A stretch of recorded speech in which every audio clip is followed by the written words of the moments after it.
তো গাইস আমার গ্রুপে কি আছে দেখছো, ব্ল্যাক এফএফ।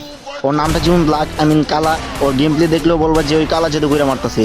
কারণ 1 vs 4 ভাই ওটা কারো পক্ষে সম্ভব না। ওই যে মাইট দেয় ডেজার্ট দিয়া, ওর গেম প্লে স্কিল মানে মুভমেন্ট প্লাস হেডশট, মানে দেখলে তোমরা পুরাই পিদা হয়ে যাবা। তো চলো ওর গেম প্লেটা দেখে আসি। তো গাইস দেখো ওর গ্লোয়ালের স্কিল, ভাই গ্লোয়াল স্কিল আর হেডশট সাথে সাথে হেডশট, ভাই এগুলো দেখলে মিয়া না দেখার আগে আমার মাথা ঘুরাইতেছে। কি হেডশট গুলোই না মারতেছে ভাই। ওই গ্লোয়ালের স্কিল বলবো না হেডশটের স্কিল বলবো, কি বলবো বুঝতেই পারতাছি না। আরে ভাই দেখার আগে হেডশট, বুঝি না কিছু। ভাই রে ভাই কি মুভমেন্ট দেখো, পেট করে আবার বাইরে এসে পড়ছি। আবার ওয়ান ট্যাপ, ওরে আরে আবার মাইরা দিছে ডেজার্ট দিয়া, কেমনে ভাই? এরকম গেম প্লে দেখলে মনে হয় না যে বাংলাদেশের কোনো প্লেয়ার, মনে হয় যে বাইরের দেশে কোনো সার্ভারের প্লেয়ার মনে হয় বাংলাদেশে আইসা পড়ছে। কিন্তু বিশ্বাস না হইলে যে বিশ্বাস করতে হইব, কারণ এটা বাংলাদেশেরই প্লেয়ার। একজন ওই চিপায় আসছিল, চিপাতে এখন বাইরে আইছে, তখন দেখবো টিকটকের পরে শুধু ওই কাঁপাইবো। আর ওর নামটা তো ব্ল্যাক এফএফ, তোমরা একটু মনে রাখো।